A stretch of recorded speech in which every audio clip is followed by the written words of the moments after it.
প্রকাশ্যে তাকে প্যারেড করানো হচ্ছে, কি বলবেন? হাফ প্যান্ট করে খুঁজছে, হাফ প্যান্ট তো স্বাভাবিক স্যার। আপনাদের কাছে কি কোনো খবর আছে হাফ প্যান্ট কম করেছে? তাহলে আমরা হাফ প্যান্ট দিয়ে জেলে আছে, হাফ প্যান্ট করবে। জেলের যা আছে পিসি পিরিয়ডে আছে, এবং সাধারণ মানুষকে যেভাবে অত্যাচার করেছে, যেভাবে বাড়িঘর লুট করেছে, বা সাধারণ মানুষকে মানে একটা ঘরের মধ্যে ঢুকিয়ে যেভাবে নাটকীয় কী বলবো, অমানসিক অত্যাচার করেছে। বিশেষ করে হিন্দু এলাকায়, হিন্দু পরিবারগুলোর উপরে, হিন্দু গ্রামগুলোর উপরে যেভাবে অত্যাচার করা হয়েছে। ভোট দিতে দেওয়া হয়নি, তাদের বাড়িঘর লুট করা হয়েছে। মেয়ে বিয়ে দেওয়ার জন্য যে টাকা পয়সা সোনা দানা যেটুকু করেছিল সেটাও পর্যন্ত লুট করে নেওয়া হয়। একটা বড় একটা নৃশংস একটা অত্যাচার করা হয়েছে। একটা পিসাজ একটা ওকে হাফ প্যান্ট করে ঘোরাচ্ছে, বা একটা গেঞ্জি পরে ঘোরাচ্ছে। আমার তো মনে হয় খালি গায়ে ওকে ঘোরানো উচিত। একটা পরে হাফ প্যান্ট পরে খালি গায়ে ওই এলাকায় ঘোরানো উচিত। তবুও পুলিশের কিছু বাধ্যবাধকতা রয়েছে, তারা একটা গেঞ্জিও পরিয়েছে, হাফ প্যান্টও পরিয়েছে। যদি হাফ প্যান্ট কম পড়ে তা আমাকে বলবেন, আমি হাফ প্যান্ট দিয়ে আসবো। এবং প্রচুর অভিযোগ জমা পড়েছে, আয়ের বহির্ভূত সম্পত্তি। এবং আপনারা সব থেকে বড় জিনিস যেটা জানেন, আমি কদিন আগে প্রেস কনফারেন্স করেছিলাম, যে যেখানে কন্ট্রাক্টরদের দিয়ে কাজ করানো হয়েছে, তাদের নামে টাকা তোলা হয়েছে, তাদের টাকা পেমেন্ট করা হয়। তারা সেই ব্যক্তিদের 9 তারিখে পদ্মা থানায় এবং বিভিন্ন থানায় অভিযোগ করেছে। সেই অভিযোগের পরিপ্রেক্ষিতে পরের দিন সকালবেলা জেলা পরিষদে জাহাঙ্গীরের কর্মদক্ষের অফিসে, জাহাঙ্গীরের অফিসে যাওয়ার কথা ছিল, যে তদন্ত করার জন্য। যাওয়ার আগেই ভোরবেলা থেকে সকাল 6টা থেকে সেখানে আগুন লেগে যায়, দিয়ে সব নথি পুড়িয়ে দেওয়া হয়। এটা তো ইন্টেনশনালি করা হচ্ছে না। এবং এর সঙ্গে সরকারি কিছু আধিকারিকও আছে, তারাও যুক্ত রয়েছে, এবং তাদের প্রশ্রয়ে আর এই জাহাঙ্গীরের এবং তার উপরে তার বস, যে বস আমাকে বলেছিলেন যে সব প্রশ্রয় রয়েছে, এবং যে বস আমাকে নির্বাচনের কদিন আগে প্রচারে এসে বলেছিলেন, অভিষেক ব্যানার্জি বলেছিলেন যে পদ্মায় যিনি ক্যান্ডিডেট হয়েছেন তাকে ঘাট ধরে 4 তারিখে 12টার পরে নিয়ে গিয়ে ড্যামোডামে মাছ কাটাবেন আর মাছ কাটাবেন। সেই বসের আজকে খোঁজ পাওয়া যাচ্ছে না, তিনি দিল্লি গিয়ে চুপচাপ বসে আছে। আমি কবে মাছ ভাত রান্না করে রেডি হয়ে বসে আছি, পদ্মাতে ওনাকে খাওয়া করে উনি আসছেনই না। কবে থেকে ডাকছি, আমন্ত্রণ করছে, উনি আসছেন না। আমার খুব খারাপ লাগছে যে একটা আমন্ত্রণ এরকমভাবে করার পরে উনি আসছেন না। আপনাদের মাধ্যমে আমি তাকে বার্তা দিতে চাই, আপনার আমন্ত্রণ রইল, কবে আসবেন বলবেন। মাছ ভাত আর সঙ্গে আর কী চান, ডিম যদি চান ডিমও দেবো, কোনো অসুবিধা নেই। আপনি যা চাইবেন তাই দেওয়া হবে, আপনি আসুন কথা। অভিযোগ করেছে যে এইভাবে জাহাঙ্গীর খানকে ঘোরানো হচ্ছে হাফ প্যান্ট করে, এটা পুলিশের আইনের বিরুদ্ধে হচ্ছে। এই অভিযোগটা করছে, পুলিশ কি এটা করতে পারে? দেখুন, পুলিশ তো আর জামা কাপড় দেবে না। তিনি হাফ প্যান্ট জোগাড় করেছে, হাফ প্যান্ট করেছে। ওনার যদি খারাপ লাগে থাকে, ওনার একটা ট্যাক্সুট বা ভালো জামা কাপড় কিনা থানাতে দিয়ে আসুন, তারপরে কোট টুট টাই সব দিয়ে আসুন, দিয়ে আসুন, কোনো অসুবিধা কিছু নেই। আমরাও চাই উনি যদি মনে হয় যে কোট টাই শু করে ঘোরা উচিত, তা দিয়ে আসবেন থানাতে। এবার সে হাফ প্যান্ট করবে কি নাইটি করবে বা কী করবে, সেটা তো আমার দেখাতে হবে, সেটা পুলিশের কাছে আছে, পুলিশ এটা নিয়ে আমার বিষয় নেই। আমার মনে হয় ওকে ওই গেঞ্জি না পরে স্যান্ডো গেঞ্জি আর একটা হাফ প্যান্ট পরে ওকে খালি গায়ে ঘোরানো উচিত এলাকায়। আর ওটা তদন্তের সাথে পুলিশ কোথায় নিয়ে যাবে, কোথায় ঘোরাবে, কী করবে না করবে, সেটা তো ইনভেস্টিগেশনের স্টেজে তো আমরা কিছু বলতে পারি না। কেউ তদন্তের স্বার্থে কোথায় কাকে নিয়ে যাবে, এবার সে কী করবে সেটা তো আর ভারতীয় জনতা পার্টির যে বিধায়ক আছে সে তো বলবে না যে আপনি তাকে হাফ প্যান্ট পড়ান, তাকে জামা পড়ান, তাকে ট্যাক্সুট পড়ান, তাকে কোট পড়ান, তাকে টাই পড়ান। এগুলো কি আমরা বলতে পারি? ওনার খারাপ লাগলে একটু দিয়ে আসুন, কোট টাই প্যান্ট জামা যা আছে দিয়ে আসুন, কোনো অসুবিধা নেই। पुष्पा सिनेमार एक विख्यात डायलग छिलो, पुष्पा नाम सुन के फुल समझा क्या फायर हूँ मैं, तो एखोनो कि सेई फायर आछे ना फुले परिणत हयेछे? আগের দিন কোর্টে গেছিল, কয়েকটা ফুল ওর গায়ে পড়েছে, আরও ফুল পড়বে, আরও কদিন পরে কাল পরশুর মধ্যে প্রোডাকশন হবে, আরও ফুল ছড়া হবে। আচ্ছা, জাহাঙ্গীর খানের একটা দাদা জেলা পরিষদ বিল্ডিংয়ে একদিকে বিজেপির তরফ থেকে যে প্রশ্ন তোলা হচ্ছে যে জাহাঙ্গীর খানের অফিসে আগুন লাগিয়ে দেওয়া হয়েছে, এটা চক্রান্ত।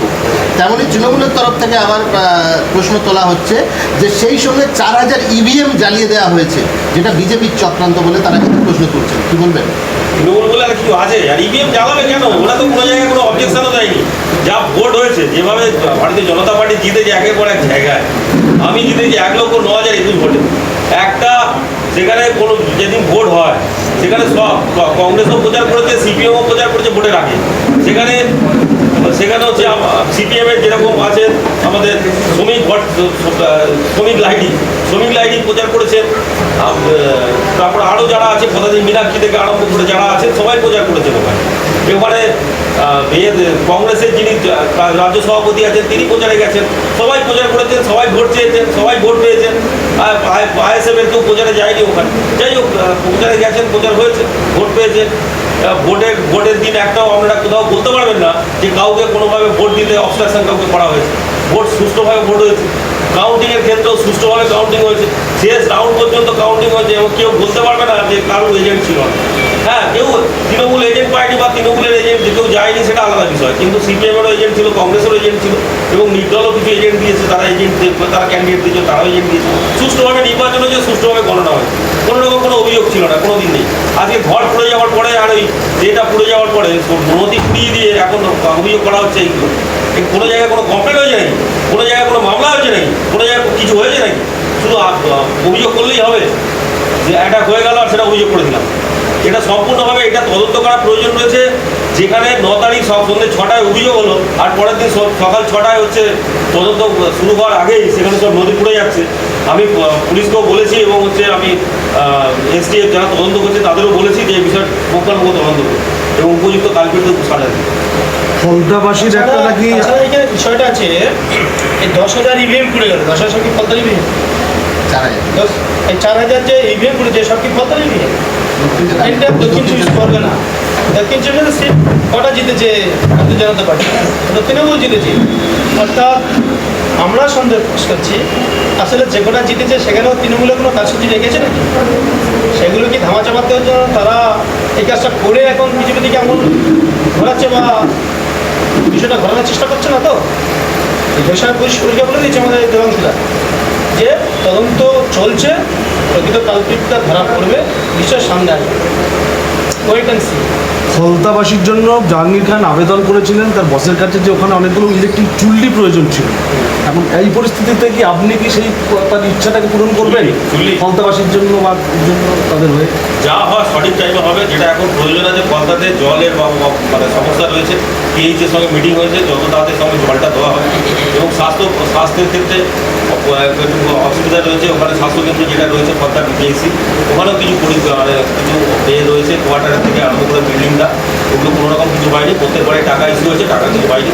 সেই সবের দিক থেকে হচ্ছে সেগুলো উন্নতি করা হচ্ছে এবং এই জাহাঙ্গীর এবং তার সার্কিটগুলো যে অ্যাম্বুলেন্সগুলো ছিল 4-5টা এরা নিয়ে পালিয়ে গেছে, তাদের কালকে ধমক দেওয়া হয়েছে সব অ্যাম্বুলেন্সগুলো দিয়ে দেওয়ার জন্য। তারা প্রাইভেটভাবে খাটাচ্ছে এখানে। কালকে আমাকে ফোন করেছে, আজকে টাইম দিয়েছি 4টের মধ্যে যদি অ্যাম্বুলেন্সগুলো না দেওয়া হয় ওদের ওই অ্যাম্বুলেন্সে ওদের আপনার মেডিকেলে বা এতে পাঠাবো, অসুবিধা কিছু নেই। এবার হচ্ছে আজকে 4টের মধ্যে ওরা কথা দিয়েছে থানায় বা স্বাস্থ্যকেন্দ্রে জমা দেবে, আশা করছি। আর যেটা চুল্লিগুলি যেটা বলছে ওই চুল্লিগুলি করার দরকার নেই, ওখানে সাফিসিয়েন্ট জায়গা রয়েছে।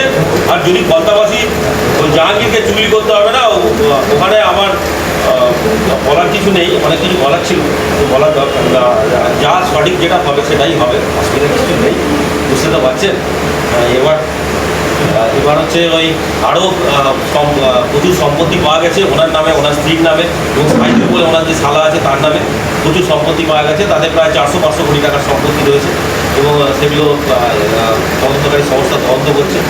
এবং আর শুধু কলকাতাতে নয় বা দক্ষিণ 24 পরগনা নয়, এর বাইরেও বিভিন্ন স্টেটে ওদের জায়গা সম্পত্তি বিভিন্ন পাওয়া গেছে আছে। তবে একটা জিনিস কি, সরকারি মদতে এটা হয়েছে এবং কিছু কিছু জায়গায় জানা যাচ্ছে যে অভিষেক ব্যানার্জি নিয়ে আমাদের যেমন আমার এমপি তথাকথিত যুবরাজ নাকি বলে ওকে, এই তেনারও প্রত্যক্ষ মদত রয়েছে এবং মদত হচ্ছে। সবাই উপযুক্ত জায়গায় যাবে, তার জন্য সবাই বেরিয়ে যাবে। এটা শিরকালে জেপি নাড্ডার কনভয়ে হামলা হয়েছিল, ঘটুগঞ্জের ওখানে অগ্নিমিত্রা পালেদের ওখানেও হামলা হয়েছিল। সেই ঘটনায় কিন্তু এখনো পর্যন্ত কেউ গ্রেপ্তার হয়নি। আপনাদের সরকার 1 মাস হয়ে গেল, কি বলবেন?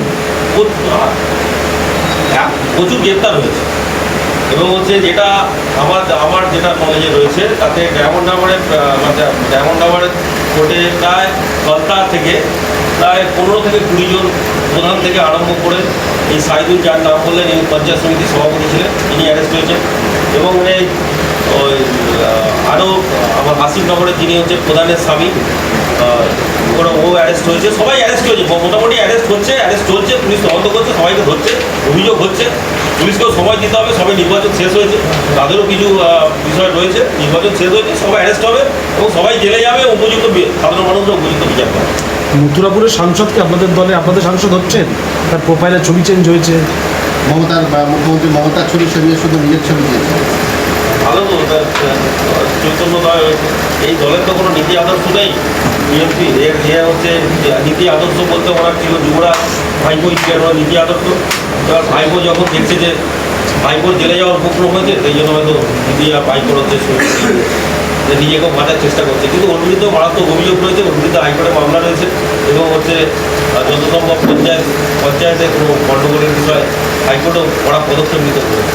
অর্থাৎ সবাই বাঁচার চেষ্টা করছে, যে যেরকম আছে ছবি চেঞ্জ করছে, ছবি লাগাচ্ছে, কোথাও গিয়ে মাথা বোঝার চেষ্টা করছে। ভারতীয় জনতা পার্টির স্কিম সব উপযুক্ত বিচার। মুখ্যমন্ত্রী আমাদের পন্থায় আসছে, সকালে মুখ্যমন্ত্রী শুভেন্দু অধিকারী মহাশয় আসছে। উনি কথা দিয়েছিলেন 19 তারিখে কথা দিয়েছিলেন, 19 মে কথা দিয়েছিলেন যে আমি নির্বাচনের পরে আমি পন্থাতে আসবো। তা পন্থাতে উনি আসছেন এবং কিছু উনি কথাও দিয়েছিলেন এবং পন্থা মানুষদের বলেছিলেন যে এই যারা এই অ্যান্টি সোশ্যাল দুষ্কৃতীরা রয়েছে, যারা পন্থায় কন্টিনিউ অত্যাচার করেছে, সাধারণ মানুষের মা বোনদের উপরে, হিন্দু গ্রামে অত্যাচার করেছে, তাদের উপযুক্ত শাস্তি হবে। উনি কথা রেখেছিলেন, কথা রেখেছেন। জাহাঙ্গীর থেকে আরম্ভ করে যারা কালপিটগুলো আছে সব জেলের ভেতরেই আছে। এবং আরও বলেছিলেন যে কিছু প্যাকেজ ঘোষণা করবেন, হয়তো 17 তারিখ আসছে, কিছু প্যাকেজ হয়তো ঘোষণা করবেন এবং সরকারি প্রোগ্রাম রয়েছে, বিভিন্ন যে স্কিম রয়েছে, সরকারি বিভিন্ন স্কিম রয়েছে, সেগুলো হচ্ছে ওই দিন উনি স্কিমের হচ্ছে উদ্বোধন করবেন এবং হচ্ছে স্কিমের দিতে আসছে। এবং আমরা সবাই স্বাগত জানার জন্য ব্যস্ত রয়েছি এবং গোটা ফলতা জুড়ে সেজে উঠছে, আস্তে আস্তে ফলতা সেজে উঠছে এবং স্বাভাবিকভাবে ফলতা যে একটা স্বাধীনতা পেয়েছে, এটা 24 তারিখের পর থেকে, এবং এই স্বাধীনতাই থাকবে। আরও ভালো পন্থা গড়ে তুলব আমরা, সুস্থ স্বাভাবিক পন্থা গড়ে তুলব। একটা শ্বাসরোধ করা পন্থা ছিল, সেই পন্থা আর নেই, পন্থা এখন মুক্ত পন্থা। ভিডিওটি ভালো লাগলে লাইক করুন, সাবস্ক্রাইব করুন, শেয়ার করুন এবং ফলো করতে ভুলবেন না। আপনাদের এলাকার খবর, ছবি ও ভিডিও হোয়াটসঅ্যাপ করুন, আপনার খবরই পৌঁছে যাবে সবার কাছে। আমার কলকাতা, আমার শহর, আমার কণ্ঠ।